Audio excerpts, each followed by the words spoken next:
It's a calm, clear morning on December the 7th, 1941. Two young pilots, Lieutenant Kenneth Marler Taylor and Lieutenant George Welsh, sleep off a long night of partying at their barracks in Honolulu, Hawaii.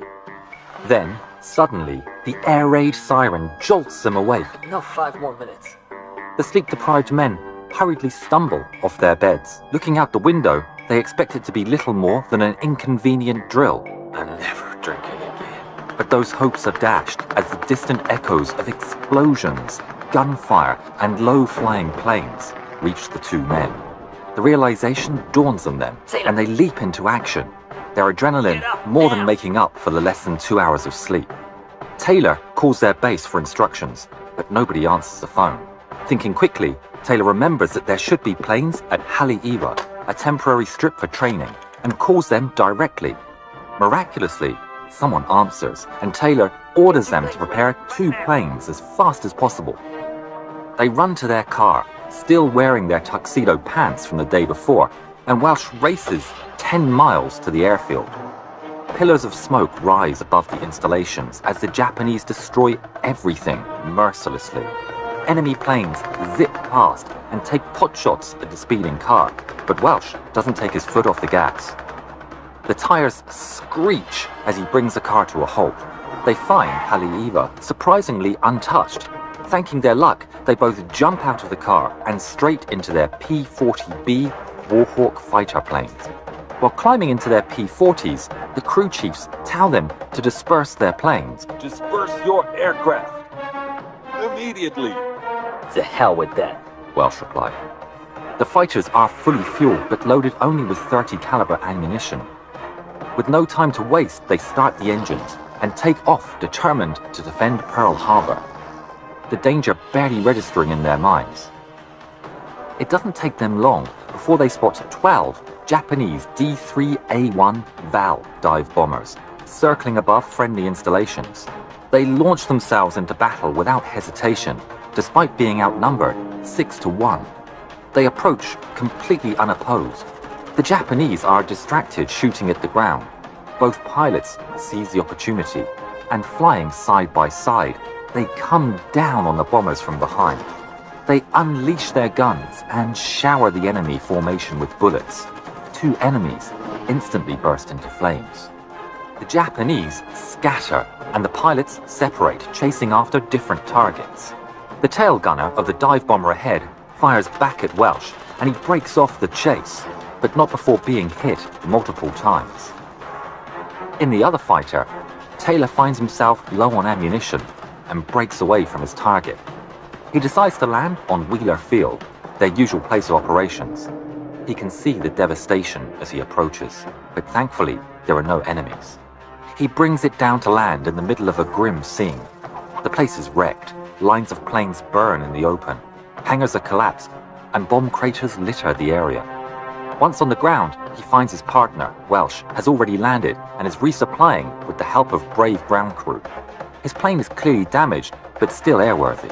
The battle rages on in other parts of the island, but to the men's shock, several officers run out of the ruins and order them to leave their aircraft immediately. Men, get out of those planes. They admonish both Taylor and Welsh for attacking without orders. We don't have orders. We've not been instructed to engage. Then, in the middle of the altercation, another formation of bombers is spotted, headed straight for their position. The officers and mechanics run for cover, while Taylor and Welsh jump back into their cockpits, completely ignoring their orders. They turn on their engines and taxi to the field. Ammunition boxes and tools abandoned by the mechanics fall off Taylor's wing in the process. They pick up speed towards the incoming dive bombers as bullets hit the ground around them.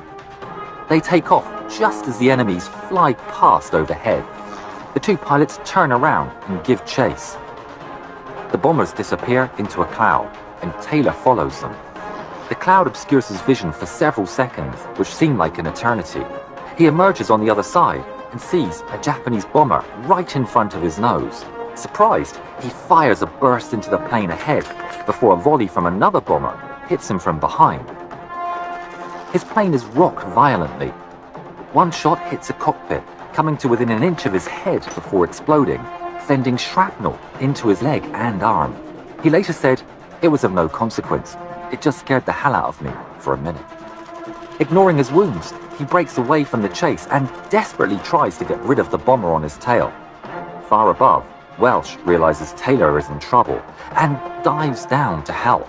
Approaching at breakneck speed, he pulls the trigger. Taylor sees a flash from behind.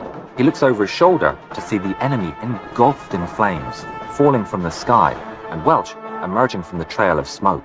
He had just saved his life. Phew, that was close. I got you, kid. Relieved, Taylor presses on despite his injuries. The two pilots split once more. Taylor chases after another bomber and opens fire. Smoke pours out of the bullet holes, but before he has a chance to finish it off, he spots another formation of Zeros approaching their position. Not only that, but he also sees Welch chasing after a lone Zero. Concerned that the formation will catch his friend off guard, he breaks off his attack and heads to meet the incoming enemies, leaving the injured bomber to its fate. Fortunately, the incoming formation turns away and avoids the airfield before any more fighting can take place. Welch shoots and takes down a Zero he was chasing. They both land back on Haleiwa Airfield. Both of their planes have heavy damage, but despite being tremendously outnumbered, they had both survived. Welch ended the day with 4 confirmed kills to his name, while Taylor had 2 confirmed and 2 probable. After the war, Japanese reports and interviews of Japanese pilots involved in the attack revealed that the two men's actions likely prevented an assault on Haleiwa Airfield, sparing the men and equipment stationed there from the worst of the onslaught.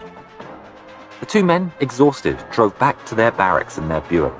They were stopped by their squadron commander, who was rushing in the other direction to determine the fate of the planes on Haleiwa. He shouted at the 2 pilots, You men, turn around. We're at war. Go to Haleiwa. You hear me? It's an order. The men, still in their tuxedo pads, explained to their shocked commander the events of the day. Don't worry, sir. The planes are safe. And assured him the remaining planes were safe. They both received the Distinguished Service Cross for their heroic actions.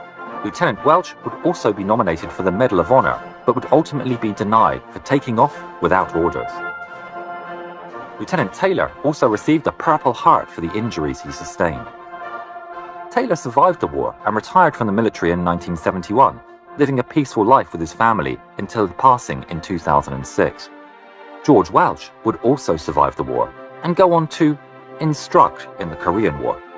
Characteristically, during some of his lessons, he reportedly downed several enemy MiG-15s in direct disobedience of his orders not to engage.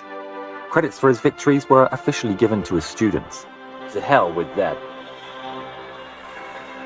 On October the 12th, 1954, tragically, Welch's plane disintegrated while he was conducting a 7G pullout at Mach 1.55. Major Welch is buried in Arlington Cemetery.